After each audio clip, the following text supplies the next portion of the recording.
And that's how we know it's official. That's the Facebook official for a BBAA club meeting, is whoever that lady's voice is saying the recording is in progress. Welcome, everyone. Thank you for coming out tonight. It's not too cold yet. We are saving that up for Saturday. So good time for us to spend a night out in the chill. Right now, it's cloudy and not too bad. So, of course, that's why we're inside now. Everyone would like to thank George Reynolds back there once again, our excited and engaged refreshments committee coordinator. He's got coffee and cookies. And do you have anything special tonight, George? Tea, and I've got hot water for tea and hot water for Christmas. Excellent. 2-minute break George, for, George was thrilled that we were able to be here in person tonight because the snow that was forecast for last night didn't amount to anything. We had a backup plan of going Zoom only, and by planning that, that meant that we were able to show up in person. So, yeah, that said, our illustrious vice president is presently on the road. Looked like he was pulling into a stop for maybe food or lodgings or gas. We're not sure. But either way, he's not going to have access to the club calendar. So unless he objects, I'm going to go ahead and give a quick rundown of our next month's events.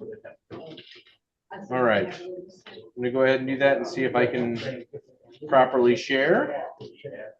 Can everyone see the calendar of events? Yes. People in the room. All right. If anyone can't, okay. Rich gave me a thumbs up. Great. All right. So we're on the 5th. Club meeting is here right now. Thank you all for showing up. Tomorrow night and every Friday now for the year is going to be Corn Watch. I encourage you all to come out there. The times on here are set to start at sunset and they run until I think sunrise. It's going to say 11:55 or 11:59 on there, and that's just because the calendar gets weird when we have it span multiple days.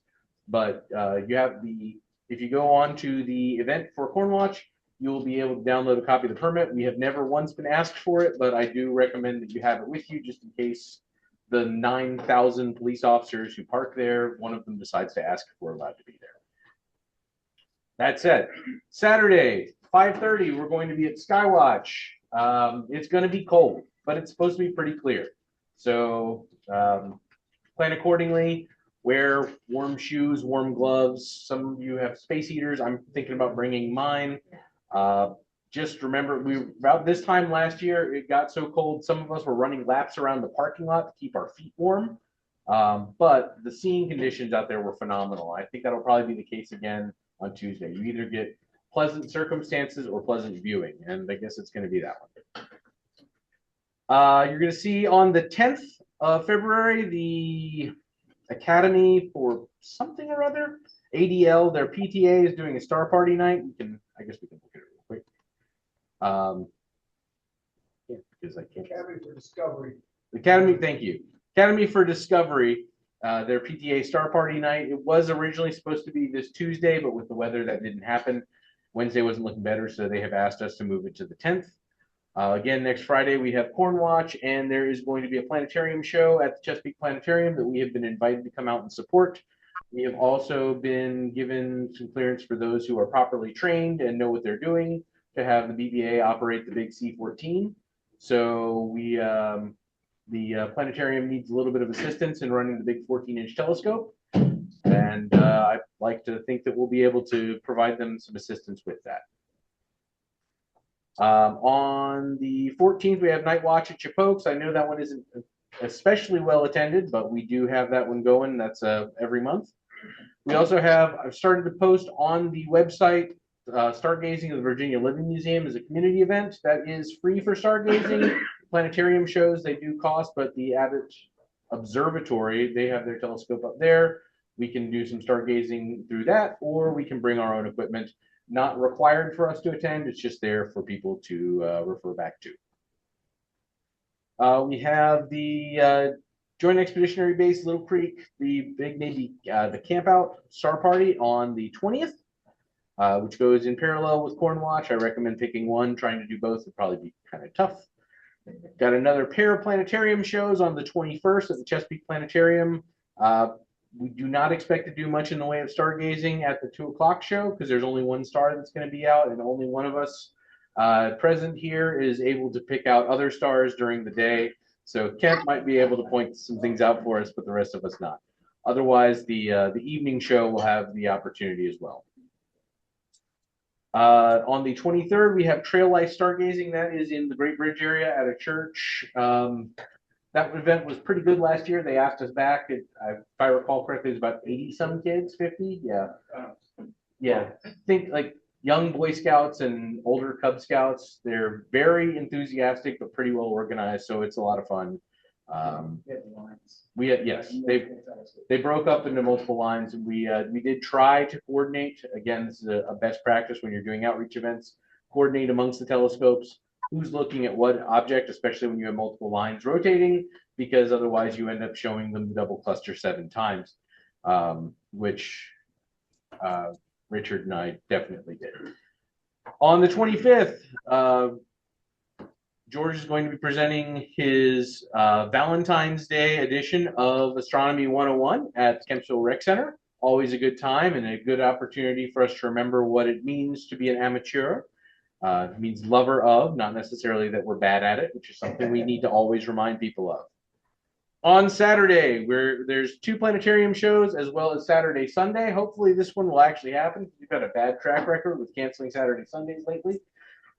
Please come on out. Even if you don't have a solar telescope of your own, feel free to come out, take a look through ours, take a look through what have you. If you have a telescope that you're trying to figure out how to play with, or if you're new to the hobby, or you know someone who is, Saturday, Sunday is a great opportunity to bring people out with their equipment so they can figure out how to use it during the day when you can see all the buttons and knobs and know how to put it together and take it apart, and maybe get some help from people who've used that telescope or maybe built one before. Questions on February? Great. Quick survey of March. We've got a placeholder on here for a total lunar eclipse, but it's pending approval because I don't think we have a site locked down yet. Jeff, or do you have a recommendation on that one so far? Jeff may be fueling his vehicle or charging it. I'm not sure.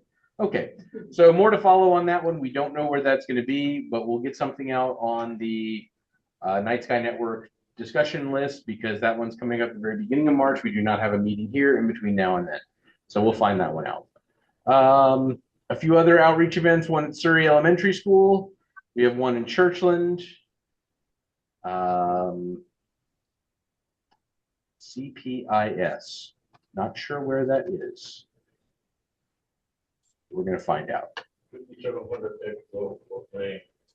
Maine? Yeah. Lane.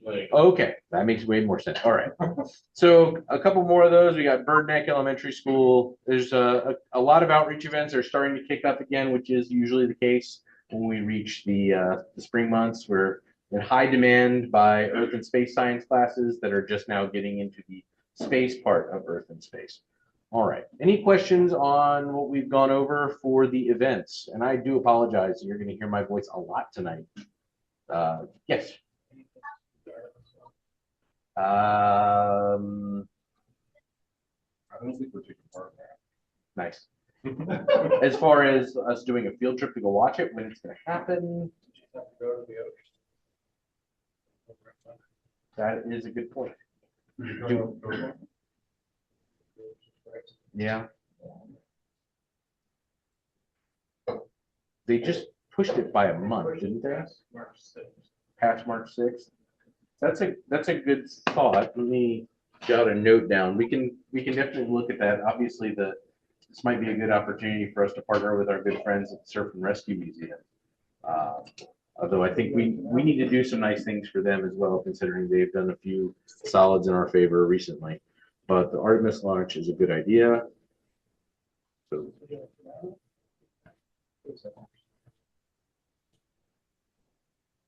that's a good call. The downside is those normally happen like 2 a.m. So that might be a bit on the late end, but we can definitely look at possibilities for launch windows. Good question. Thank you. Any others? Anything from Zoomland? Okay, and I'm going to stop sharing. Oh, I got 3 chats already. Oh, never mind. That's just Bruce. Okay, that said, reasonable things, Bruce, reasonable things. I'm going to go ahead and turn the rostrum over to our illustrious treasurer. All right.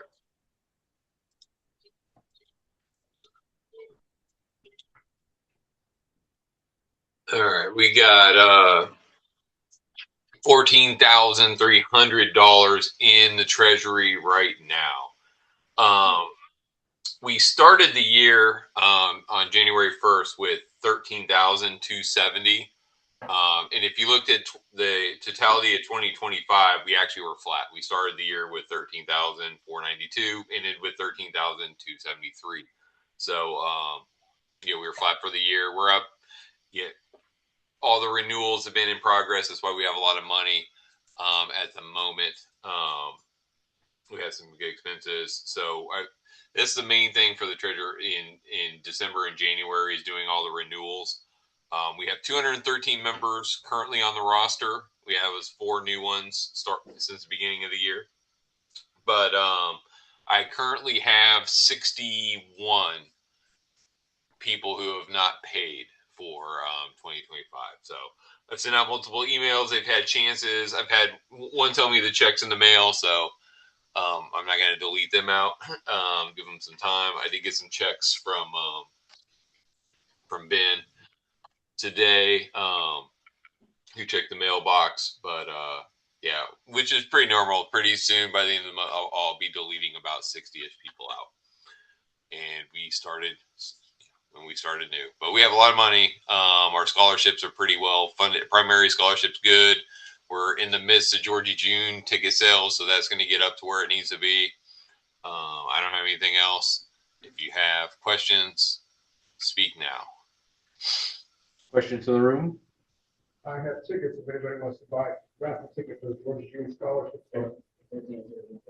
Okay, so for everyone out in Zoom land, we'd love to sell you Georgia June tickets. Obviously, you can buy them on the website, or you can just catch one of us in person. Yeah, there's nothing on the website that says Georgie June tickets. So what you do is just do a donation to the club, and then in the note say Georgie June tickets, and we'll get you enrolled. And that way I know what they are and can put them in the right buckets. What is the prize this year? I forgot. Something good, wasn't it? The prizes we actually have 2 prizes so far. One of them, let's see if I have a ticket in the bag that shows it for everyone out there. So we've got a C-Star S50 as one of the prizes, as well as what's not on here.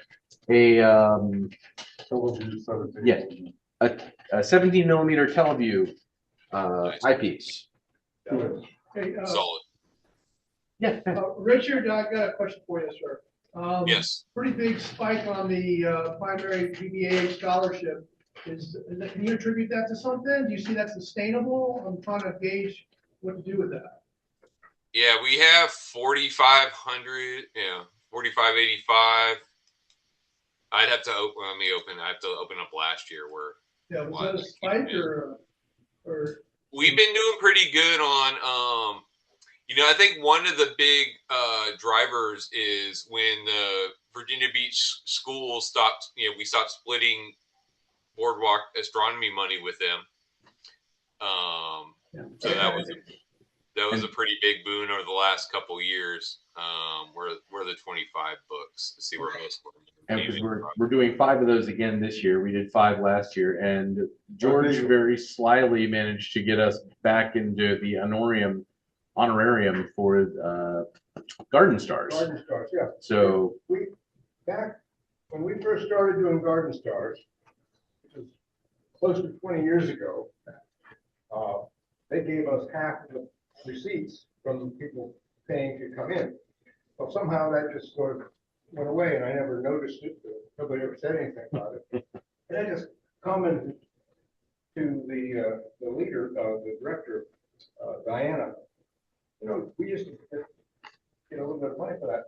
She said, well, take that into consideration. And the next thing I got, they have me assign a contract for every 3 months, every one we do. And then this contract says we get $50 for each garden stars we do, which is free money. I mean, it was a surprise to me. I just sort of made a comment, not expecting anything, but it just it's gonna work out. I haven't seen it yet, but we'll see it probably in another couple of months. George baited the hook and and got a bite. So Yeah. So just looking back, we got 2,500 from IMG for Boardwalk last year. You know, we spent 200 and we got 2,000 the year before. So that's covering our scholarship. So then everything else is just gold.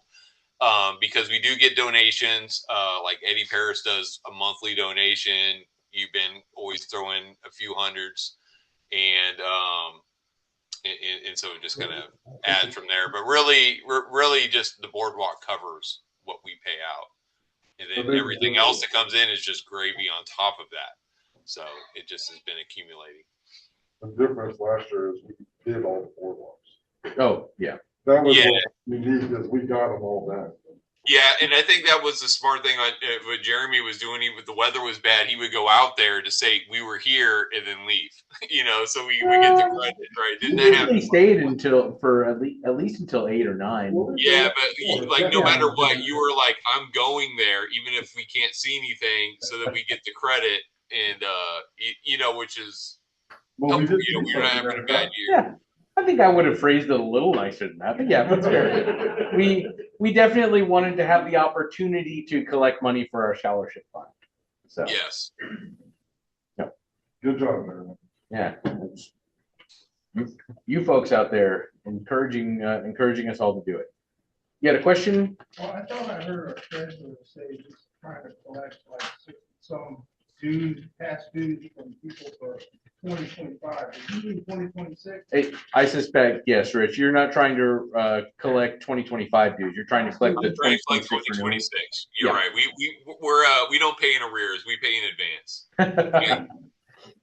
DSO, baby. We're driving positive DSO. Okay.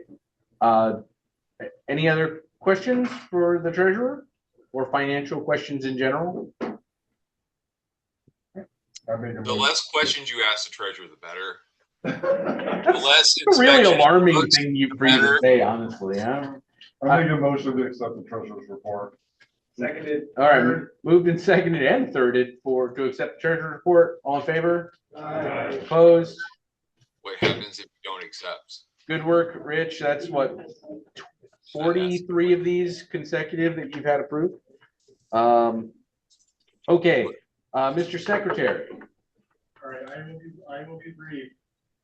So last meeting we were at Council Rec Center because DCC was still closed for the holidays. Can Zoomland hear?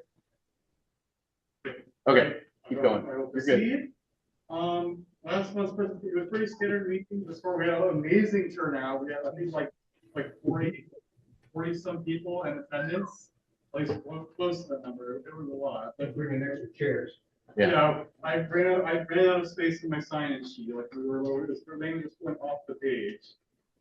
Jeff did the presentation. He did the presentation on the C-Star S50, talking about like what it can do, how it's think like the app, like tips and tricks for people who are new to it, which is nice. Also, sign sheets right there if you haven't signed in. People on Zoom you're exempt. But it was a very nice presentation. For instance, there's an S50 up for raffle price. That's really all I have though. It was a great meeting. It was amazing to see so many people turning up for a meeting. Okay.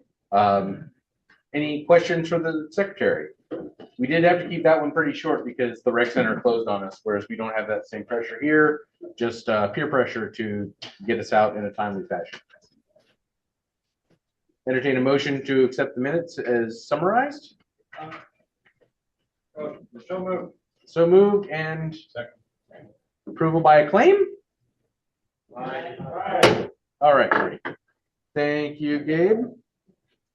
All right, I'm going to now turn over to the Alcor to discuss everything that's on his mind.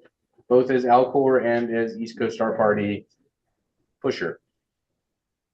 Okay, can everybody hear me okay? I'm clear. Okay, I'm gonna attempt to share here now that Mitch has enabled it. Okay, can everybody see my screen? We can see that you started screen sharing. Nope. There it is. You see it.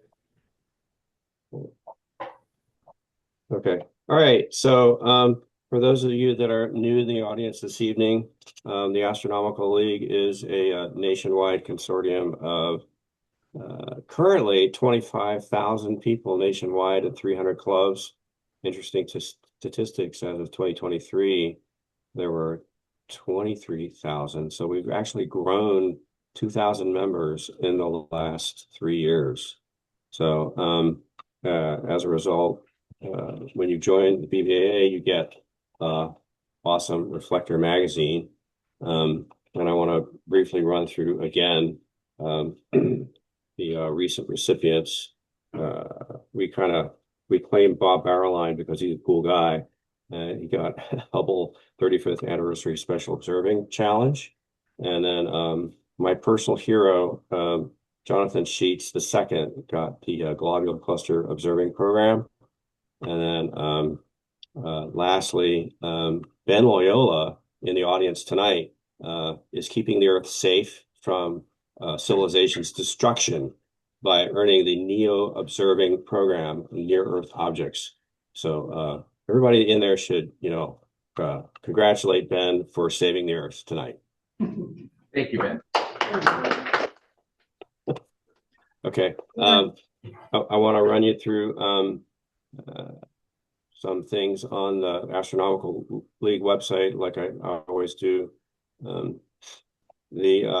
the bottom is an interesting section right here called the monthly sky charts. And so one of the first things you can see there is the navigation chart for that particular month. So here's navigating the mid-February night sky. I always print these out, when I teach an astronomy course and hand it out because it's very beginner friendly and kid friendly.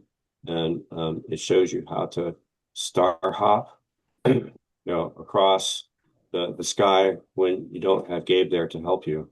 And so you can do it yourself with this piece of paper in your backyard. So in addition, they have an event once every month. Oh, hold on, let me make it bigger. I got a lot of windows open. It's a problem in my life.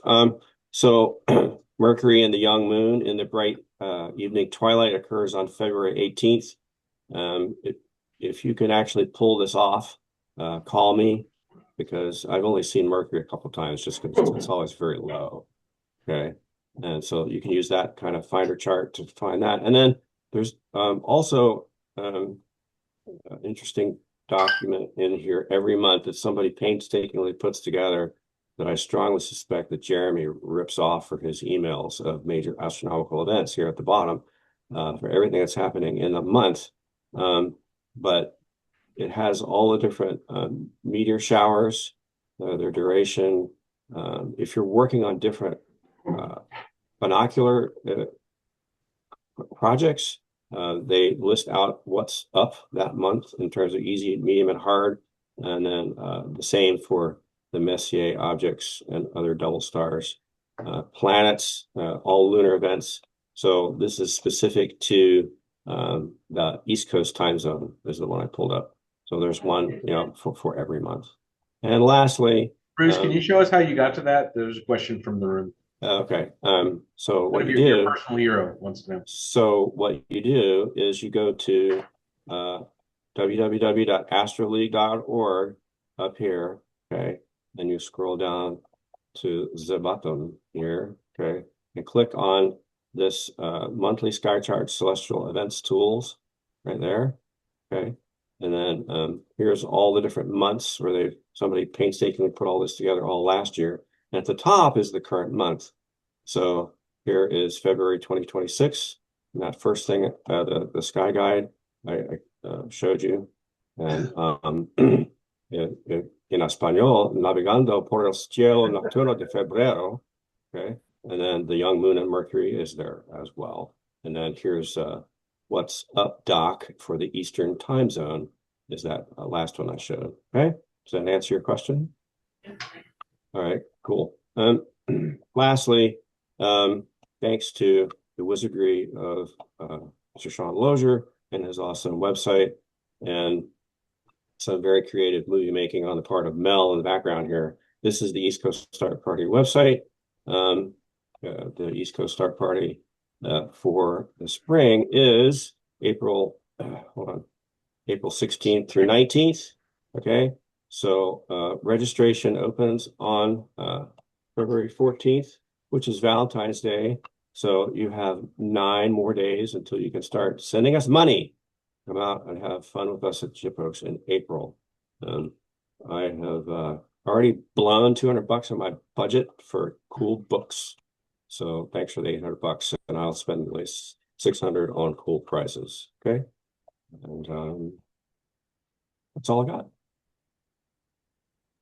All right. Thank you, Bruce. Any questions on either Astronomical League or East Coast Star Party topics? No? All right. And just with the implied comment there, implied accusation, I do not rip off the Astronomical League for my calendar. I rip off the Royal Astronomical Society of Canada. And on occasion, if High Point Scientific has put their email out by that point, I will consolidate the two so you have something closer to one-stop shopping. That said, if there are other non-snarky Bruce comments on the quality of the monthly email, I would like to point out that the Back Bay amateur astronomers are always recruiting a new newsletter coordinator. And if you think that you would like to take a stab at doing a better job than me, I'm sure you can, and I am happy to turn that over. So please let me know if you're interested, or either in a trial capacity or ongoing. Yeah, not scheduled, but I appreciate that opportunity for the shameless plug. All right. Ben, do you have anything for the scholarship committee? Yes, lots to report. Received notification that the city's going to fund the Nick Anderson Memorial Foundation Memorial Scholarship to the tune of $5,300 again. So that message is getting out to the Virginia Beach only teachers and science classrooms and such. And then based on the amount of money we have, our scholarship committee, George Reynolds, raise your hand, Reynolds there, amount of one, hello. We moving to do 2 scholarships, base scholarships, a $2,500 scholarship and a $2,000 scholarship. So we'll have a first, second, and third place prize, or very few people typically reply, even though we pump it out throughout Hampton Roads area. So we're being awarding just about $11,000 worth of scholarship, which is the biggest amount we've ever awarded in the history of scholarship. Awesome. So that's pretty awesome for the size of this club and what we've accomplished and the donations. It's quite an achievement. So thank you all that contributed and buy some Georgia June tickets. Georgia June, by the way, for those of you who don't know, passionate astronomer, public service, and always in the outreachy stuff. And sadly, we lost her too early in life, as well as Nick Anderson as well. Great astronomer himself and academia stuff. So lots of accomplishments, but we lost him as a member way too young. So any case, they've been memorialized in the scholarship programs. It's really a true recognition of their service to our club and really to the astronomy community. And as well as our core scholarship that we've had for many over a decade now. So it's as a point also, BBAA is a 501(c)(3), an educational institution. So corporate donations, personal donations, went off on your taxes, so you can give it to the IRS in Virginia, or you can give it to us. So it goes to a great cause. So your choice. That's all I report. So awesome. With that, we'll have 3 scholarships. They'll be blasted out, and they're all due at the beginning of May 1st. And so we expect to award beginning of June, or will we be first May? I give it a couple of weeks for the post office to clear out, and then the committee gets together. Anybody else that wants to help, I'll put them a word out, and then we review, we rack and stack them, score them based on the 500 words essay, their SAT, ACT scores, and their GPA, and their teacher's write-up. All that goes into a metric to come out with a score, and then we rank them 1 to 3, and that's how the money goes out. Okay. So, any questions? If not, thank you all. Yes. Is Virginia Beach having you award that scholarship then? That's right. So is Virginia Beach having you award the Nick Anderson Yes, scholarship? yes, yeah, Oh, that's nice. Yeah. That's great. absolutely. Yeah, they use us to, but That's we cool. I post mean, it. they trust us. That's cool. We're trustworthy. We're We're good with money. money. Okay, all good news. Okay, great. That is good news. Good to hear those numbers creeping up. I would think across the country, it's probably the largest scholarship any astronomy club has ever given. I mean, I can't imagine. It'd be I remember a interesting lot to of find out. associations, I've never seen either, even much larger organizations, engineering association stuff, and giving away $11,000 in scholarships, huge. You got anything about the triple RT you want to talk about? No, I have not engaged with that in a while. I have not. It's still up. I just checked. It is what it is right now. Good. So, Yeah, I can give a brief on that, dust that off, maybe next meeting. Let's put that Hey, on. hey, Ben, Sure. if we're giving away this much money, I think that's worthy of a short reflector blurb that we can put at the beginning of some issue. So if you want to send it to me, I'll submit it. Oh, absolutely, that's a good idea, thank you. Yeah. Oh, the applicants are just unbelievable, I mean, like, we read this, the committee reads them, then get talking, and they come in, and we all get together and read the write-ups and review their report card. And in all the activities they're involved with, it's just amazing talent, really, and homeschools too. We review home applications, so. Are Virginia Beach residents that are homeschooled also eligible, or do they have to be Virginia Beach public schools? They just have to get a teacher, science, SAT, ACT, and Okay. 500 word. Fair Now, enough. the Nick Anderson is specifically for Virginia Beach schools only, Okay. public schools. All the other ones are open throughout Hampton Roads, and we blast them out to all the things. And I will say that Virginia Beach does have, of all the public schools, has the best scholarship portal of all the schools in Hampton Roads. Okay. So you go there, and students go there, and scholarships across the country, they funnel them into that, so they got a really good program. Unfortunately, it's staffing and support and that kind of stuff. Which is interesting because pretty much all the school districts in the area follow Virginia Beach, at least for, are we going to cancel school because of weather? Yeah. You'd hope that they would also follow their scholarship portal. Yeah. Last round. That'll work out. Any other questions? Oh, Yeah, I had a couple questions. So I am new to, I guess, attending meetings, and I am not that familiar with the scholarships, and I wanted to learn more about the people that the scholarships are for. So when I am Googling, I'm not seeing anything on our website. Am I missing something? I would love to We learn more. do post the application on the website, PDF. I'll create that probably tomorrow or before next week, and then I send it to the webmaster and they post it. But I'm not sure the last year's is on there. I thought we had a page We have a that talked section on about that. the. Yeah, Well, not so much an application, but just to learn more about the yeah, people that. it's all on there. The application tells everything, I posted it. It's on our website. Well, when I applied to it, because I applied to it when I believe as long as you are a high school student, you can apply to it. Yeah, if you go Yeah, to, it's on the back of the application on our website. yeah, I've got it pulled up right here. You got it on there? Okay. Yeah. There. Georgie, the only picture we have of her. The Uh, pages are only on there for a period of time. we don't have Nick. Okay, that was the one I. The Nick one is the new one, yeah. Yeah, well, we need to put it back on there. So previously we have awarded those in conjunction with the city. Last year was supposed to be the last year we were doing it, so I believe we took it off. I removed it because of that. Right, Yeah. so, It was supposed to be an initial pot of money, and then they said, okay, we're done. And then all of a sudden, I even asked them, are we keeping it the same? They said, yes. I'm like, okay. Yeah. Bring it on. well, and if I recall correctly, previously it was like 1,000 or 2,000, and then they said, we're just gonna put the balance of it in. And that's why it got up to about 5,300 last year, Exactly. and they're redoing it at that full amount, which is great for the kids. I don't have any kids in Virginia Beach Public Schools, but I wish for those of you who do, or know somebody who does, it's a great opportunity. I got the scholarship page up now. There it is. And then my second question was, do we have any scholarship opportunities for college students, like students that there are.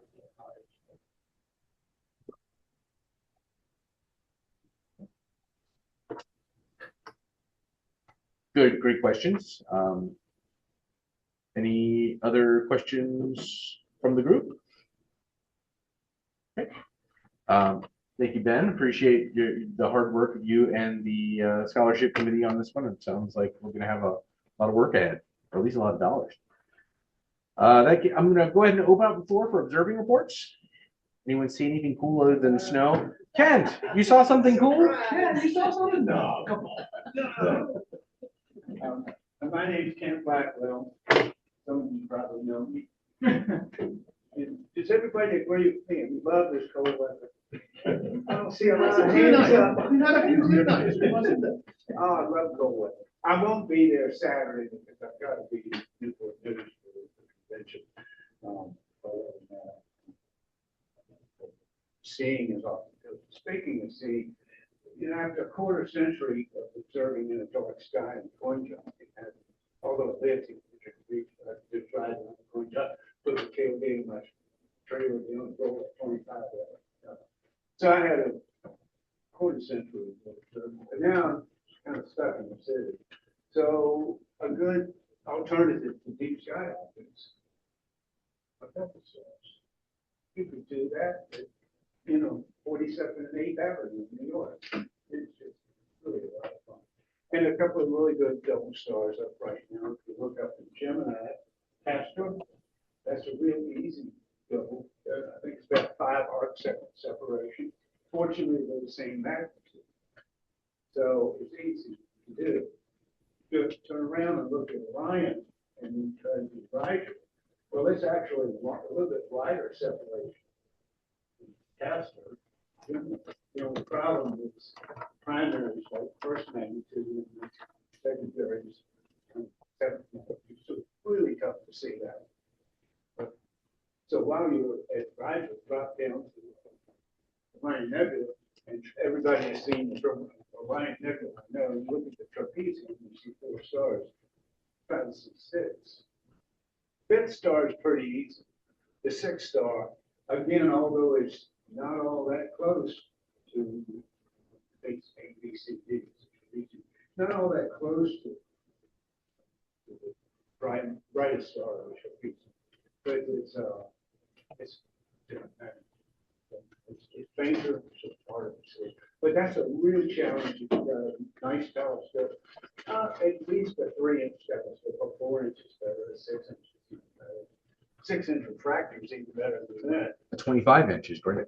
Oh, yeah, it's called 25. But actually, the bigger the telescope you get, so often the worse the seeing looks, because you're going through a column of air this big instead of like a refractor, just a column of Earth's atmosphere this big. So sometimes a refractor does better on planets. My 6-inch refractor does better usually on planets than my 25-inch does. So no challenge in looking at double stars with 25-inch. I mean, each guy. So, anyway, what I was going to talk about was splitting Sirius. Has anybody done that? Has anybody split the brightest star? It's not easy. And the time to do it is now because the secondary is 11 arc seconds away from the primary. So it's a good distance away. If you wait till 2 or 3 years from now, it's going to be 3.5 arc seconds. Primary Sirius is 10,000 times brighter than the secondary. Again, they're not all that close now, 11 arc seconds. So I made an opening out of these. This is an Edmund RKEI piece. Some of you might be familiar with this. That's a 15 millimeter. And I use this in conjunction with either a 2.5 or a 5x Barlow to get a lot of power. And basically, you look at this. I just put a piece of black tape over half of the lens, and you wait until Sirius goes into the coping bar, and you don't have that brightness of that star, that 10,000 times brighter star than the secondary, and you don't see it. So you try it again. You don't have that equatorial mount. Do that trick again. 35 minutes later, I'm looking also. So split second, I saw it. Try it again, didn't see it. Try it again, right, it's right. So, yeah, you can turn the occulting bar just by turning the eyepiece, so that as Sirius is drifting across the field of view, if you don't have a motor drift, just keep Sirius in that occulting bar. And then you say, I didn't see it again. It's really tough. First night, about 2 weeks ago, I spent 40 minutes trying to see it. 2 nights ago, 30 minutes trying to see it. Look back in my notes, and I've seen it numerous times before, but it's pretty difficult. I think it's the most challenging double star.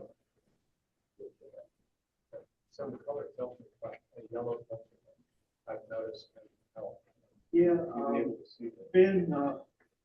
Benavia, or whatever his name is, he used a red filter. I tried that, and I said, okay, I didn't see it. I tried even a deep sky filter. They cut down the brightness of Sirius. Unfortunately, the brightness cut down the brightness of the second. So tried that. I didn't see it. Actually, I think the accompanying bar eyepiece works the best. And you can make one of these, but you have to use an older eyepiece. And the reason for that is because you want that accompanying bar when you look through here to be sharp, have a sharp edge. So the field stop has to be on the outside of the field limits. A lot of the neighbor eyepieces, field stop is actually between them. So you don't have access to put, the accompanying bar making a nice sharp edge. So just put up a cheap eyepiece on Miami Nights, an RKE, or a Kellner, or an orthoscopic, and try to make it pretty neat. Do it for 3 years from now. We are That's all I had. Couple points of the double star, but I think it's boring, but it's pretty amazing. The Astro League has a certificate for that, for 100 of them, and you get a pin. So I've done that one. And then, interestingly enough, though, Sirius is not one of the 100. So it must be so hard. The reason it's too damn hard. It's too hard. If you do the Astro League double star, you have to draw a sketch of each double star and draw your notes about it. Might think it's boring, but it's pretty fun. Cool. Yeah. Fair point. And Ken, how many pins do you think you'd be able to collect if you got one for every 100 double stars you You need this stuff? It's just started. Man, you want to join us? Come on in. We don't bite. Oh. Any other observing reports? I have an observing report. You have to wait, Bruce. We had a hand go up first. Okay. All right, thank you, Bruce. I set up on Groundhog Day in the snow, which was first for me, and watched the Regulus. Oh. So the moon passed in front of Regulus around 9 o'clock. So I got tipped off to that Regulus occultation. I was going to go out and look at it. And about 3 hours before it had happened, I looked, and the moon was so bright I couldn't see Leo, and it wasn't even there yet. Like, oh, I'm not. This is obviously not going to happen. So I used that as an excuse to not go out in the cold. Yeah, I was worried about being blinded by the moon, but it wasn't a problem. Okay. That's why you have a moon filter, Jeremy. You just put the moon filter in there and you just problem solve. Or you make night piece different. Well, okay, yes, these are both perfectly valid options, but I was going with the stay warm inside option. Speaking of the blinding bright moon, last week at Garden Stars, we had a waxing gibbous moon, and it was very close to the Pleiades. And I was barely able to get the Pleiades in my scope to show the people because of the bright moon, but at least I got it. I think it's going to be in the Hyades here fairly soon as well. Just go back to Bruce. Yes, I should go back to Bruce. Bruce, over to you. Okay, yeah, Kent, that was really cool. I might try to go do that myself. So I went crazy back in December and bought a Celestron Origin 6-inch astrograph, and I was able to get a first light session in January at a undisclosed classified location at Chesapeake. So anyway, I'm pretty proud of this one. This is literally the first shot I took ever. This is the first light shot off the Origin. This is a 5-minute exposure, and I freely admit that I am trapezium challenged in this shot and will not be able to resolve as many trapezium stars as Kent Blackwell. But anyway, I look forward to some pretty great things from the scope. And those of you that see me cursing at this particular new toy at East Coast Star Party, I'll show you the ropes. Thanks. We did actually do a side-by-side comparison between his Origin and S50. And while the S50 is great, and you should all buy raffle tickets for the Georgie June Scholarship, it blew it away. It also blew away the 40-minute long exposure I took of the Orion Nebula on Virginia Tech's 0.4 meter telescope 20 some years ago. Just completely destroyed it. So that Origin is a solid astrograph. It blew my socks off. They just flew right off right in front of my witnesses. That's why he had the heater out there. Joseph, you had your hand up. Did you want to have an observer report? I thought I saw your hand. Okay. Oh, okay. Fair enough. Oh, I wait to the, when you had me on the camera, I wait. Oh, all right. This is a recent observing report, but if you get a chance, split Antares. Antares is orange, but are blue, so you can actually color filter. If you see it, it's just. Okay. Gabe? All right. I'm going to stand up like Kent. Yeah, Great. Come to the front. It makes it a lot easier for me to Yes. point the camera at you. So I believe, at Portland for Board Watch, I'd say 2 sessions ago. There was a great turnout. Kent was there, John was there, a lot of great people. That night, though, I did something that's really hard to do up here because it's so a very, very southerly object, and I was able to get the center of the Fornax cluster through my telescope. If you don't know, Fornax is the nearest big cluster of galaxies to us after the Virgo cluster. There's about a really good telescope. You can see about 18 galaxies in a really tight field of view. Didn't see that much, but with the 10-inch, I was able to see about 6 in the same field of view. Include barely, but they were like, it was very hard, very tricky to get them all in the same field. You see 6 if you look very carefully. He was kind enough to look through it, and I saw it. Yeah, the Fornax cluster. Very cool. Yeah, it's not often see that many galaxies in the same field of view. And that was in your 10? That was a 10, yeah. I'm adding it to my southern sky bucket. Travel bucket list is really not aspirational, right? I mean, just things to be. Oh, okay, that's good. All right. Any other observant? Another plug, the Astro League also has a cluster and galaxy certificate, so all sorts of recognition for your great work, if you want to be interested. And they come with pins, so. There are a lot of cool programs out there, and I'll tell you what, you get the you do one of those programs. I believe we pay of your dues, $5 of it goes to the Astronomical League. We actually get charged $6 per person, but the club soaks it rather than increasing dues costs. Every time you get a pin, just the shipping on that pin is somewhere around $10. So in order for the Astronomical League to keep in business, plainly a lot of people don't go for the programs. We should be trying to cause them to have to raise their rates.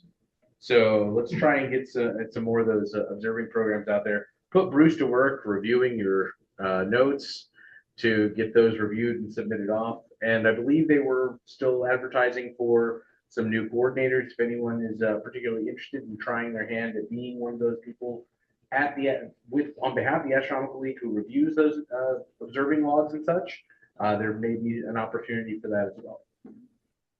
Yes, there's still an open call for observing program coordinators. Some of the ends are really beautiful, the SE. There are some really lovely things. We should do show and tell one day. I don't remember what it was. That's true. Another plug for these new auto guiding, auto tracking telescopes that do everything automated. They produce these beautiful, beautiful images. They have the ability to actually provide a scientific contribution, specifically in asteroids, because you can download the files necessary to post-process them. So if anybody's interested in that, and you have one of these telescopes, I mean, I can walk you through it. But, you know, the JPL and all, basically the Minor Planet Center is always looking for data to add more points along the elliptical rotation of these asteroids around the sun, around Earth, near Earth, that kind of stuff, especially for the NEOs, near Earth objects. So if you have one of these robotic telescopes and you want to try hand at it, you know, reach out, because you can literally upload your data and get published. You know, very important book. Do you know if the C-Star is able to provide enough resolution? Absolutely. Whatever they have seen, absolutely, absolutely. Okay. Yeah, the limiting magnitude that you're pulling out of those images, doing 4 images, 4-minute exposures, 3-minute exposure, whatever, there's plenty of stuff out there. Everything's moving to the bottom line, as we all know. Yeah. But the asteroids are really moving, and the limiting magnitude is the factor. And with the software they have out there, it can extract the movement of the asteroids and create the ephemeris data that you have to upload to JPL on the Minor Planet Center. So, real scientific contribution is able by us amateurs all the time. Awesome. Something to consider, and something to consider if you happen to win the Georgie Scholarship raffle, which you should totally buy tickets for. All right. And for everyone out there who was in Zoom land who is putting up with my unsteady cam, thank you for your patience. And I got to find a way to fix that again. There we go. All right. Okay. I am not tracking any old business because we didn't really cover much business that we didn't suitcase last meeting. So we're going to skip old business. As far as new business goes, I do have RASC handbooks. I believe I have at least one that is unspoken for. So if you have an interest in the 2026 RASC handbook, 1 month is already gone, but a lot of the material that's in it is still very useful for the rest of the year. Please let me know. And if I owe you one that you have bought and we haven't caught up yet, please catch me after the meeting and I'm happy to put it into your hot little hands. Don't think we have Sandy here tonight, so we're not going to talk about library telescopes at this stage. We did get the first order via the website for BBAA merchandise, like the shirt and the jacket that I came in with and the hat that we have. So we do have a ability to get more BBAA themed apparel. There is stuff on our web store. I've also had a question go out about the possibility of getting fleeces. We don't currently have those advertised, but if there is interest, we can find a way to get those up there. These hats also aren't listed, but we can get those particularly listed if people have an interest. Cavalier Sportswear is our, it is. If you see something that we don't have advertised with as in with a specific price, but there's something that you want, reach out to us at info@backbayastro.org. We'll go to all of us that will handle that. We'll reach out to the company, find out what the cost is, and get you a quote. And then we try and bundle orders so that they don't overcharge us for nickel and diming them. So I would expect we're probably going to place an order in the next month or so, since we've got an order in. If you see something you want, either what's advertised on the website or otherwise, let us know. You can purchase that via the website through PayPal, or if you want to hunt one of us down, we will take checks. I've actually gotten a lot better at depositing them in a timely fashion. Thank you to all of you who have been patient with me in the past. Any questions on that? It's not really a point other than a reminder, but there we are. Okay. Does anyone have any other items of new business? John, is that something, or are you looking at me like, get on Just with it. breathing. Okay. Show off that jacket. Pretty cool. It's incredible. Oh yeah, this one actually is advertised on the website. A few of us have one. I know George has one in blue. I have one in black. It's a nice, relatively warm, light weather. This would not be sufficient on its own for this upcoming Saturday. I think it would be fun to get some Carhartt jackets and maybe Carhartt overalls with the BBAA logo on them. If you go to the sports, Cavalier Sportswear website, you will see there are hundreds and hundreds of items there. Yeah. We have 6 on our website. Yeah. So let's go to our website. I have a link there. You can see they have so much stuff, and if they're gonna embroider it, we can order those just one. If they have to do the screen printing, then we need a larger order, is what it comes out. Cool. To make it worthwhile for Nice. them. These hats are really nice and light, and especially if you're thinking about coming out and joining us on Saturday, Sunday, when the sun is a factor. It definitely is the difference between having a great time and having to stand in the shade of the tree because you forgot your sunscreen, which totally doesn't happen every month. All right. Okay. Any other? Okay. Any other questions before we move on to the feature presentation? Feature presentation maybe being a bit of a strong word, but you folks are stuck with me this evening. I will go ahead and take the opportunity while I'm plugging that to say if anyone is interested in giving a talk about any topic that you are aware of, I have a couple of people that I regularly put up to discuss. But if you're interested in giving a talk to the group, please let me know, and we'll be happy to get you penciled in on the calendar. There's a few folks here that I'm seeing that I know I need to follow up with to get upcoming presentations. So, but for the time being, hey, good evening, everyone. I see I've already lost one. That's probably a record for me, but that's fine. It's all good. So tonight we're going to talk about numbering the stars. I actually advertised this one in the monthly email as Beyond Messier, because everyone's familiar with the Messier list. Everyone's at least vaguely familiar with some of the other catalogs, but a lot of us don't necessarily know what they mean, where they're from. Why do these things exist?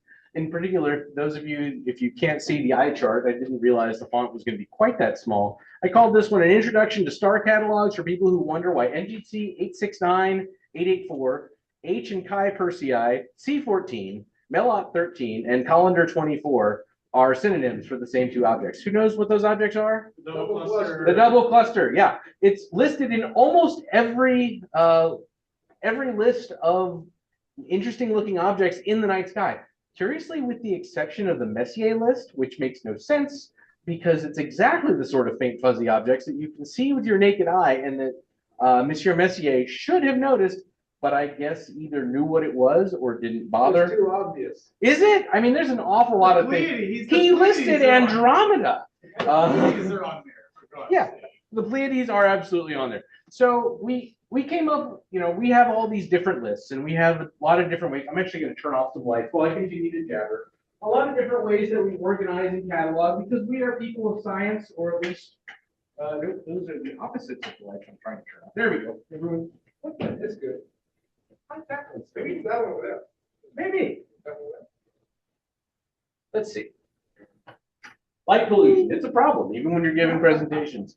All right, and looks like wide file format works really well for in here, which is something I should have known before I prepared this one in standard, but we're just going to have to deal with it. All right, so there's a lot of different factors that go into these, why we have these lists. There are a lot of lists. Some of them evolved because hundreds, thousands of years ago, we were just looking up and we saw a lot of stars. We knew what they were because we had stories for them. And then we kind of figured out what they actually were, and we started applying a little bit of scientific rigor to figure out, okay, what are all these things? What do they really mean? Why are they where they are? How on earth are we going to categorize them? It's sort of the same sort of problem that the biologists had to deal with. There's a lot of fish in the sea. How do we divide them up? Do we go by Pleiadism, which I guess is kind of what we're dealing with the main sequence of stars? Everyone's familiar with Pleiadism. It's a method of describing species not by speciation and the general sort of classification in biology, but by these things evolve from one another, and it's the taxonomy gets really wild, which is one of the reasons I was a physicist, not a biologist. But we made a lot of lists. Sometimes because we were still in the point of discovery, where we realized there was a lot that we didn't know, so we needed to find a way to put some words down so that we could categorize things and learn more and share. Sometimes because it was still new and exciting. Sometimes because it was no longer as new and exciting and we needed to solve particular problems. As a result, we ended up coming up with a lot of different ways to do things. You will find sometimes that no one catalog perfectly encapsulates everything that you're trying to do. So you're going to find a new catalog, or maybe you're going to make a new catalog because we had a really great catalog, but there's some problems. Some of the objects in it don't really exist anymore. Others aren't in the place that we thought they were going to be. So, I'm going to make a new catalog, and it's going to solve all the problems. And we're never going to need another one until 3 years later, when someone rolls out a new one, because we discovered, for instance, radio astronomy that didn't take all these other things into account. So every time we have a new advance, we end up with a new catalog, if not more than one. And every time we realize that there's a better way that we could organize things, we'll come up with another one. The great news is that this probably isn't done. Some of the newest catalogs have come out in the last 10 years. And with other new telescopes coming online, there are probably more things out there that are dreamed of in our philosophy, or that fit neatly into the new general catalog and with the indices. So we're going to probably end up, in our lifetime, seeing yet another new comprehensive catalog that's going to end all the other catalogs for about 2 weeks. All right, this is partly going to be a history lesson. This is partly going to be a why are all these things out here lesson. This is partly going to be a discussion, and partly it's going to be a sharing of trivia that I found while I was researching these things. If anyone has any questions along the way, feel free to ask. I may know the answer. I may not. I promise you I won't make it up. I will get back to you if the answer exists. One of the problems I had when I was planning this talk was figuring out how many catalogs I could talk about in the time that we have. And since that sometimes is 20 minutes and that sometimes is an hour, it was a bit of a guesswork. I'm pretty sure I'm going to run out of time regardless, so that's going to be fun. I did, however, opt to not go back too far. I started with Bayer because it's always fun for me to start with Bavarians, largely because it's fun to say Bavaria, but also because most of the stars we go out and look at are going to have a name that we can assign with a Bayer designation, purely because it's a visual, eyes-only sort of way to catalog the stars. Previously, stars had common names. Betelgeuse, for example. Don't say it 3 times. 3 times it must be spoken unbroken, otherwise, and then bad things happen. But whether you were talking about in Arabia or whether you were talking about in Scandinavia, the common name might be very different. That is not terribly helpful in an era of science, which we're starting to get into here in the early modern era, 16th, 17th century. So we needed a way to come up with a name for all the stars. Johann Bayer came up with a list. He said, all right, I'm going to take all these stars that I can see, all six magnitude categories, because of course there were only 6 at this time, and say, all right, the bright ones, because that's really where it came to. First magnitude was the bright ones, and it wasn't a 0.2 and 0.5. It was all first magnitude. So those ones right there, I'm going to give those the first couple of letters. And then the next brightness category, the next couple of letters, and so on and so forth. And of course, we did this in Greek because science was done in Greek at the time. Eventually it became Latin. And of course, when he ran out of Greek letters in large constellations, such as, for example, Argus, which was later broken up because he ran out of letters multiple times, he started going into the Latin letters. Is this a particularly useful way to categorize? By constellation and then generally how bright the star is? This is not a rhetorical question. It'll go way faster if people ask. Say again? It was useful-ish. It was more useful than what was there before. People could talk about a star in general by its classification, and then, okay, it's in this constellation, it's about this brightness, and then eventually people started to know which one was alpha, which one was beta, et cetera, et cetera. It worked. Did it work really well? Not especially, but it worked. It worked well enough that people could compare notes internationally, and that was something pretty good. So we ended up with, oh, wait, that's not right. That is not Canis Majoris. No, all right. All right, so there's Sirius, the real one. So we have different stars that have different names, but we can also give them their designations, and now we can all refer to them. Say again. Oh no, that's unfortunate. All right. So everyone fairly familiar with Bayer designations? Anyone not know that's what they were called? Great, you all are smarter than a lot. All right, we're gonna go to Flamsteed. He looked at this and said, this is ridiculous. There is no dividing line up in the sky that tells me where the constellations start and end. Unfortunately, he didn't actually solve that problem. But it also doesn't tell me based on which one's brighter. You know, that's arbitrary. We didn't have the ability to do brightness measurements and calculations at the time. So Mr. Flamsteed, fine English fellow, he comes up with his own method. And here we're using numbers, and we're using it not based on about how bright the star is, but based on right ascension. Where is it? Okay, so now we're getting into something that's a little bit more provable, a little bit more repeatable. It's always going to be in that same general location because proper motion isn't that fast, at least not for most stars. So he came up with something that is repeatable, observationally based on an actual observation rather than just a value judgment. We move from something that is based on how you feel about the star into something you can much more readily measure, what the right ascension is. It's actually built heavily on Brahe's work because Brahe created his own catalog and he came up with all these lists of stars. What Flamsteed did was he took them and he put them in a capacity that you could actually refer to them. Now, there's still some issues with this because it does measure based on right ascension. It does not account for declination, so are we going based on diagonal lines? And then again, it doesn't solve the problem of, well, the constellation border lines are sometimes a little bit choppy, let's say. They're not neat curving arcs, and they're certainly not spelled out in the sky unless you have some augmented reality glasses, which I believe did not exist in the 18th century. So Mr. Flamsteed came up with something that was pretty good and survives to this day because it was pretty good. So here we have.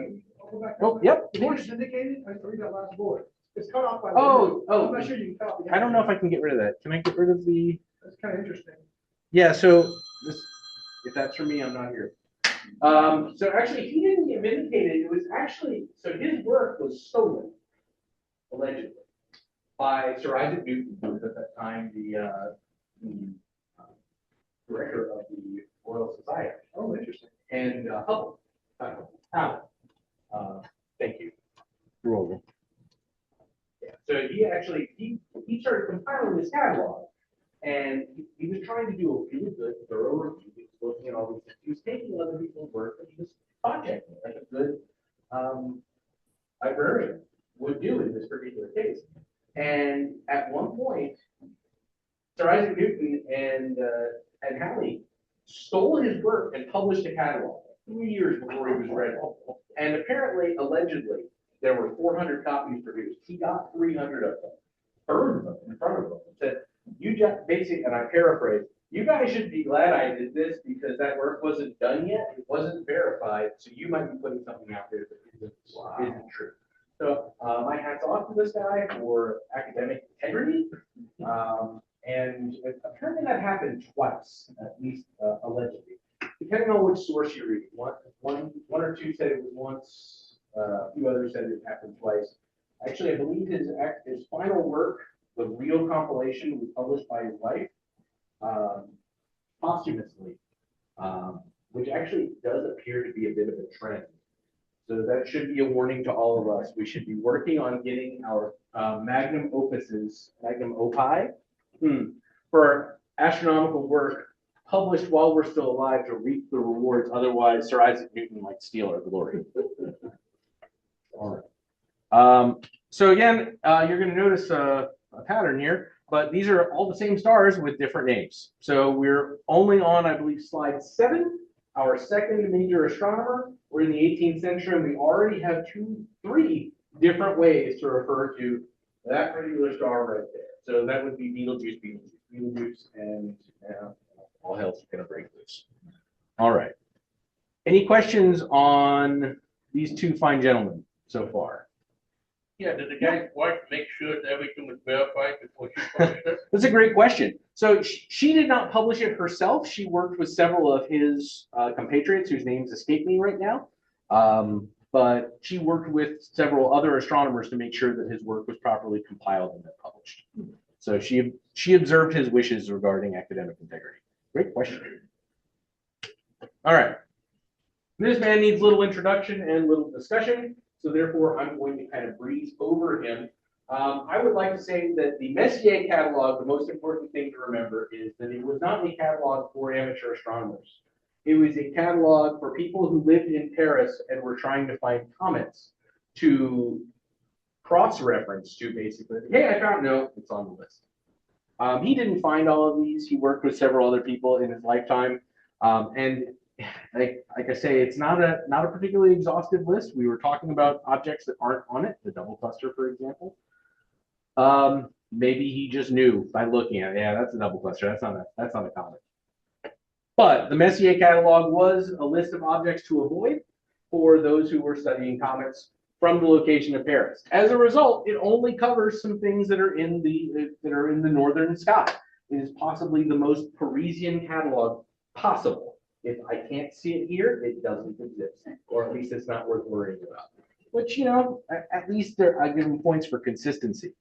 You could think of it as an accidental checklist, and I think a lot of us view it as a aspirational list when you're getting started. Hey, I want to find all of these things. They are, as it happens, we're in fairly close to the same latitude as Paris. So all the things that Monsieur Messier could see, we can see, and a few more because we're a little further south. So it's a great starting point as you're engaging. Yes.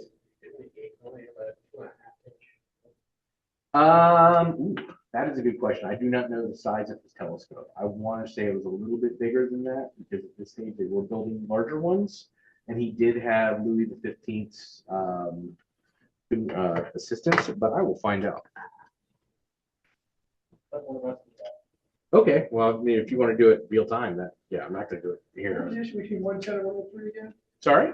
110 versus 103? Yeah. When you get the certificate, you're like, wait a Yeah, minute, so four. he actually only saw 45 in his first version, then it went up to 80, and then eventually got up to 103 during his lifetime. Later on in time, people added to his catalog after he was dead. And also subtracted. You're going to see the number, I say 110. More classically, you think 109 because there's one object that's debated as to whether or not it existed, whether it was a duplication. 110 was the largest number that was listed, but it's probably actually only 109 objects, and that's going to come up again here fairly soon. Owen Gingerich named that one M110. Who? Scientist Owen Gingerich. Oh, He passed away about 15 years ago, but I met him on the cruise, and he was the one that designated that M110.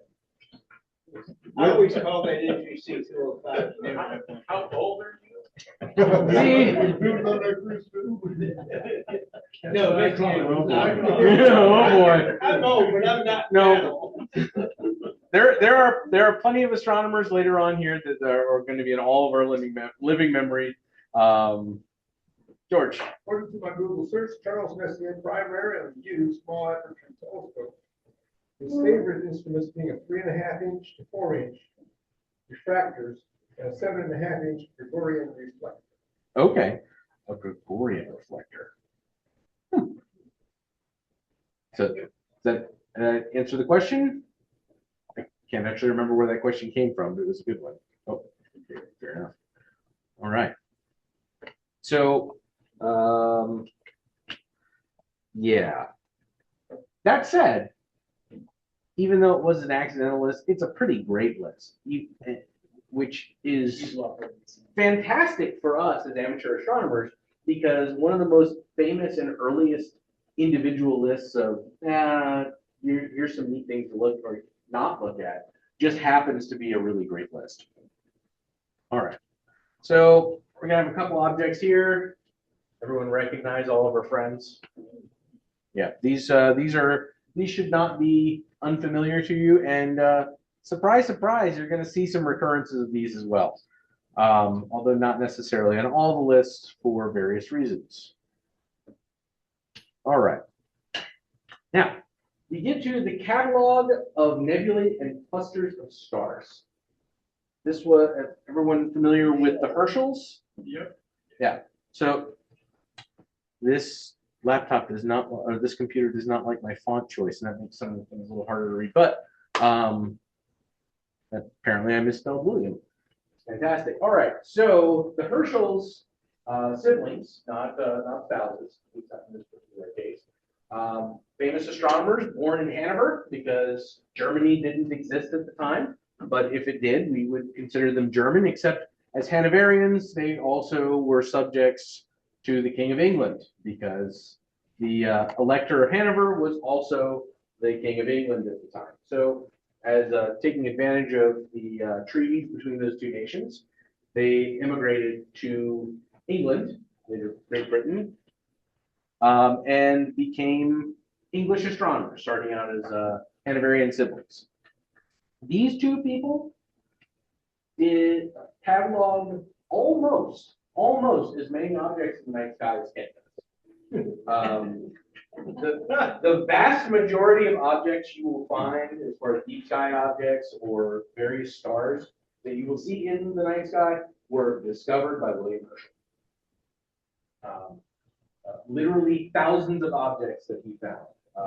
Somewhere, I want to say around, debatably, somewhere in the 6,000 to 7,000 number, maybe more, maybe a few less. His sister Caroline, also an accomplished astronomer, probably more accomplished as an astronomer than he was, because that was her really sole focus. She was a fantastic hunter of comets herself, to rival Monsieur Messier.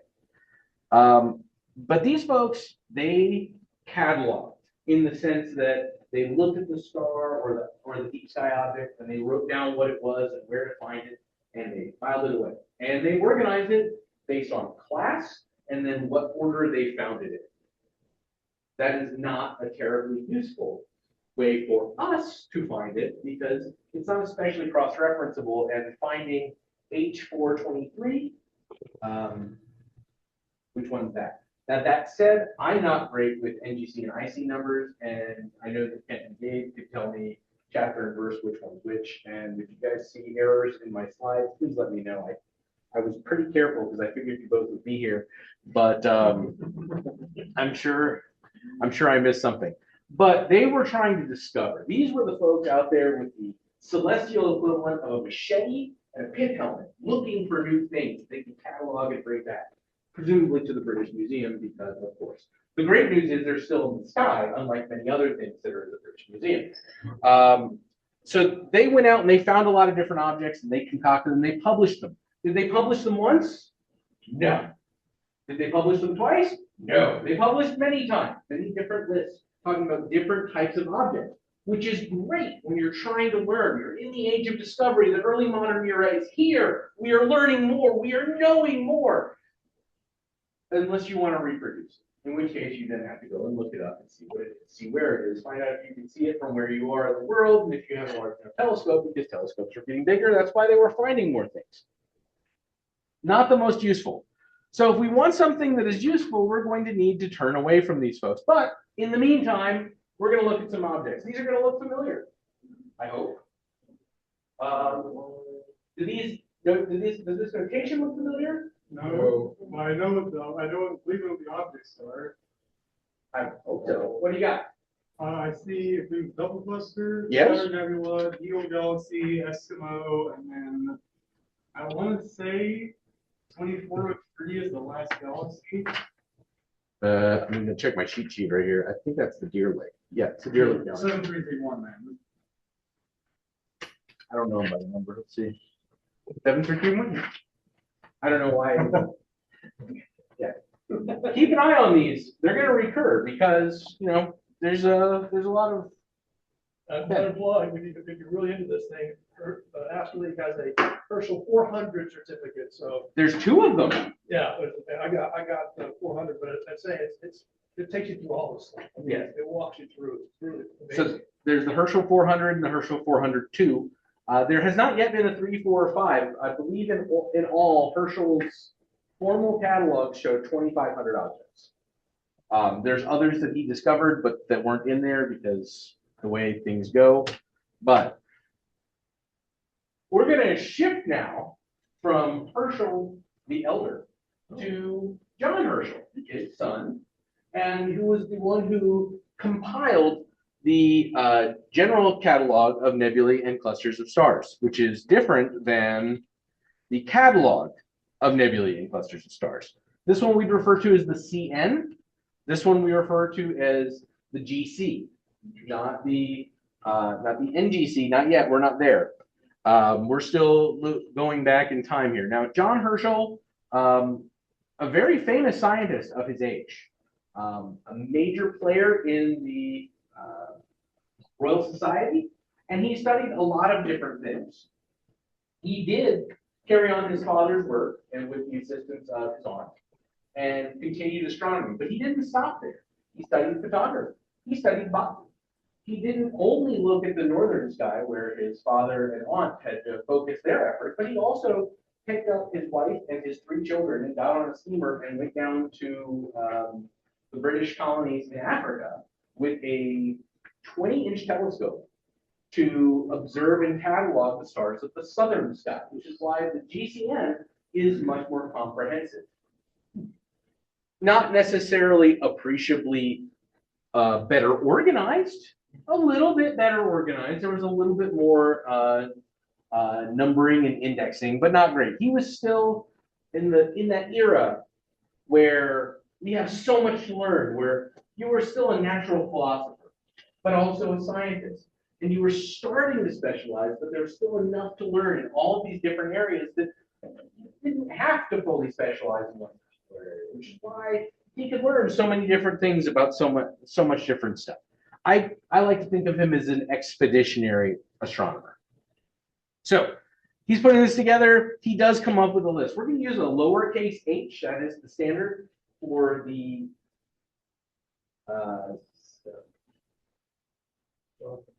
no, I'm trying to remember. Words are hard. Yeah, for the GC. The GC series, we're dealing with lowercase h. It does stand for Herschel, just like the capital H did for the CN. But these are these objects. Anyone recognize these? Same ones, absolutely. Just have yet another different categorization. Okay, now we have at this stage a fairly comprehensive list of stars in the sky. Everything we can see with our eyes and things that we can see with what then was considered to be fairly large telescopes, what now we would consider to be something that Kent has 5 of, and most of us have at least 2 or 3. Kent, I'm not picking on you. I'm impressed. My garage isn't quite that big. I have to keep other stuff in there too. But what we have is a lot of different things and not very much in the way of organization. How do I know where 1357 is versus 2098? I mean, I could look it up, but what goes together? What goes how? We're going to turn to John Dreyer. John is our hero because he did the hard job, not the exciting stuff of going out and finding more things, but taking all the stuff that's coming in. All these objects keep getting found because objects are getting better. We're finding more and more stuff. How are we going to organize it? We need a list. John Dreyer assembled and coordinated the first really major update to the GC, the General Catalog.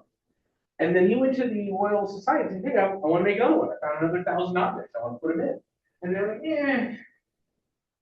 this is impossible. I can't find a whole lot of references that say this conversation actually happened, but it's a cool story. One story goes, he said, I want to add another supplement. And they said, no. How about you make a new catalog? So that's where we go back to, obviously the problem is we keep finding these new things. We need new different ways. So let's make another one. I'm sure that's going to make fewer problems.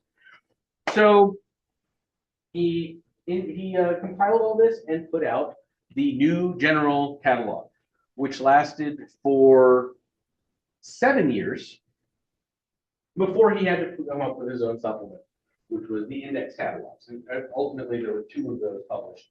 And we've been adding to them, and now there's the NGC-IC as well as the RGNC-IC, where they've revised it, where, oh, some of these objects aren't where we thought they were, or this object doesn't actually exist, or we removed it because we thought it didn't exist, but it actually was there. So we're putting it back just with a new number because why wouldn't we do it that way? But this was a good expansion, and I would say it's withstood the test of time. It was finalized in 1908, and we're still using it today. I think that's pretty good. This is, I think, where we're at right now as far as general use catalog, which is why we have the name that we do. So this guy's my hero because he did the hard work instead of the exciting stuff to get there. But that leaves us with these. Some of these are going to be repeats.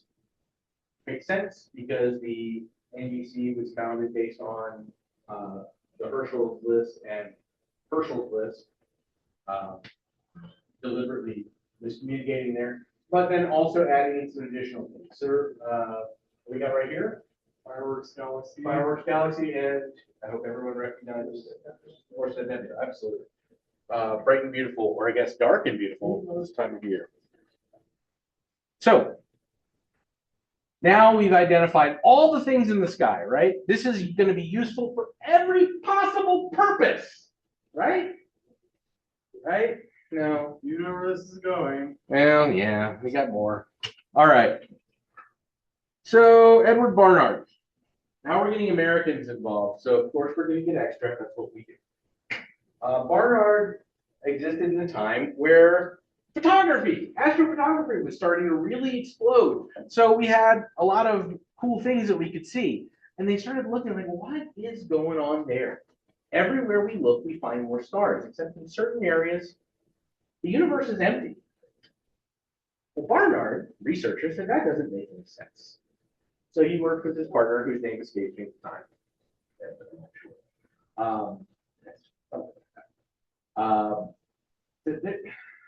Let's look at these. Let's look at these areas. This doesn't make sense. It can't just be these gaps. I had an astronomy professor once who challenged us that why is it that everywhere we look isn't bright? Why is there a dark sky? And the answer is, of course, because there's a few different reasons. If you look down, there's a big rock in the way, so we can't see anything underneath our feet. But if you look out in space, you're going to see some areas where things are being obscured and other areas where the light just hasn't reached us yet. The universe does not appear to be infinitely old.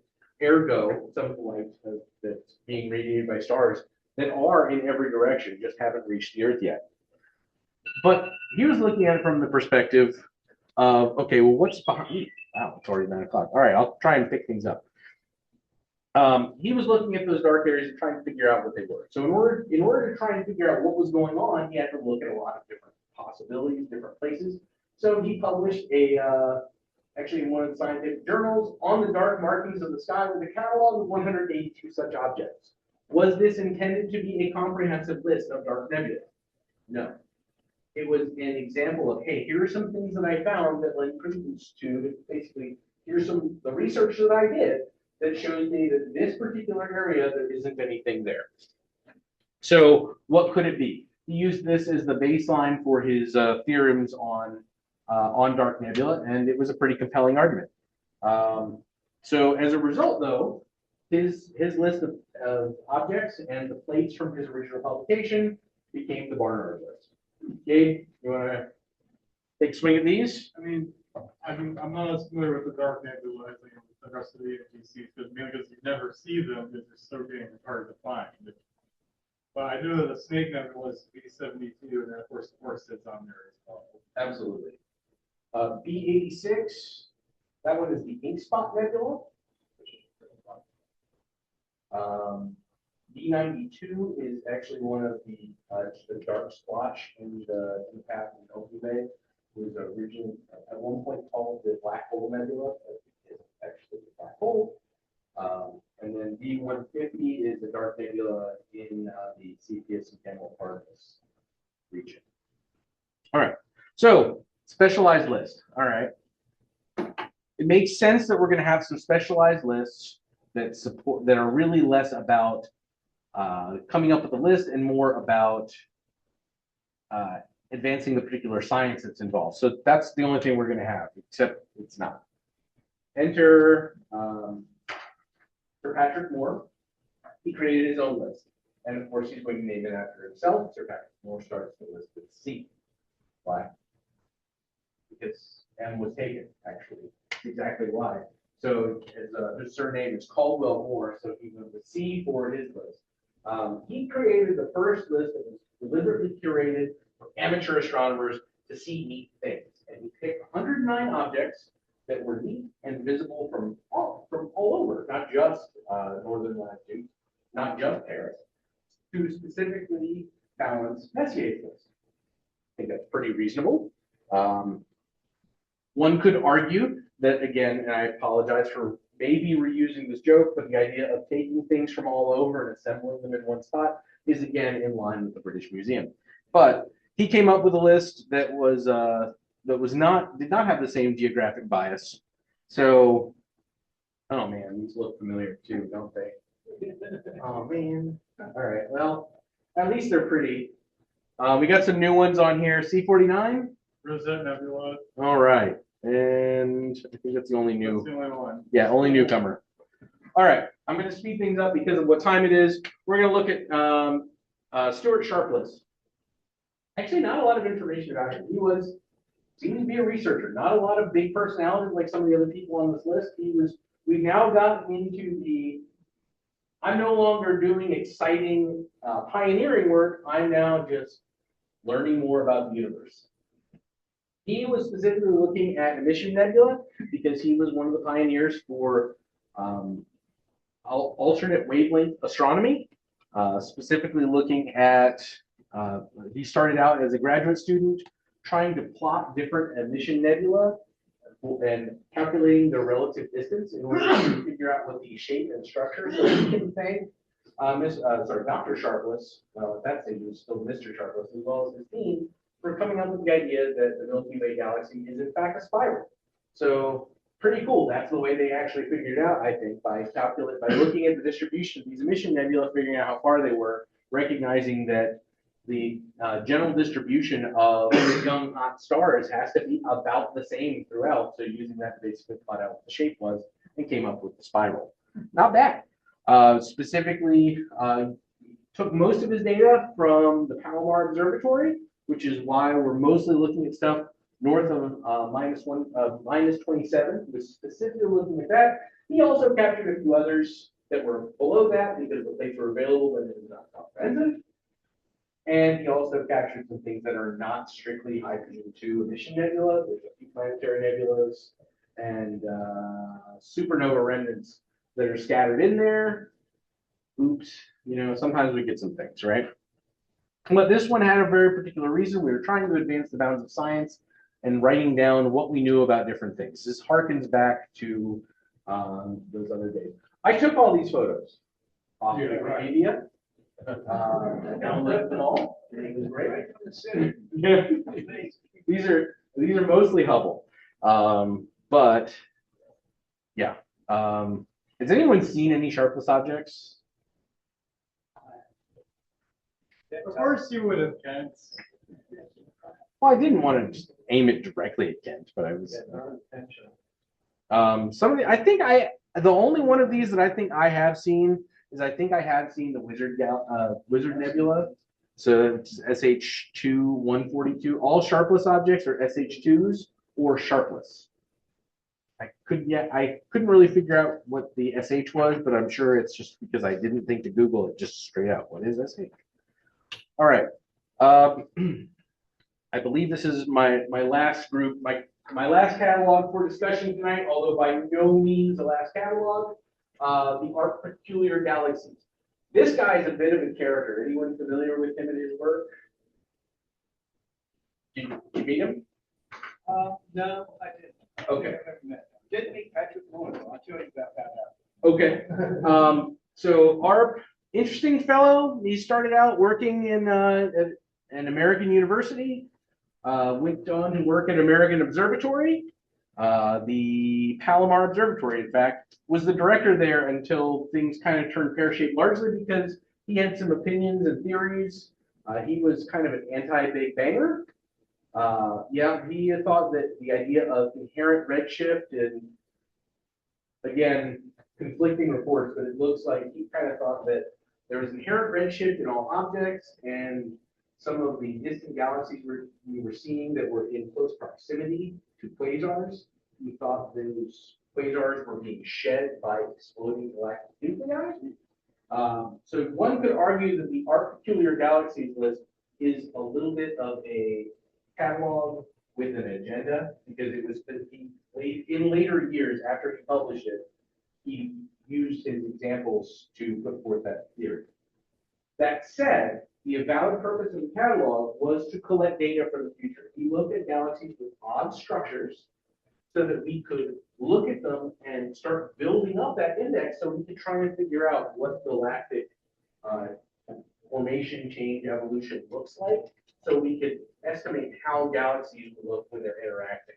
And in fairness, a lot of these objects look pretty neat. These are various galaxies that are in the process of merging, have merged. I thought about putting the Penguin Galaxy on there, which Dave and I convinced ourselves that we saw one night from Cornland, even though it was, I think, 18th magnitude. It was like 13. 13th? I think we could have seen a 13th. But so these are a relatively small list of peculiar galaxies specifically to collect data for perpetuity so that we could start getting things and then later on used for a particular agenda. Was that agenda because he drew those conclusions based on what he found, or he used those to advance? We don't know, and the man's dead. He actually retired early from Palomar because he was edged out of the observing pool, and later on went to work at the Max Planck Institute, where he continued to work for several more decades. So, you know, nothing shabby there. I wouldn't turn down an appointment in either of those locations. There's a lot more. I thought about including them all. We could have gone back as far as Brahe or further.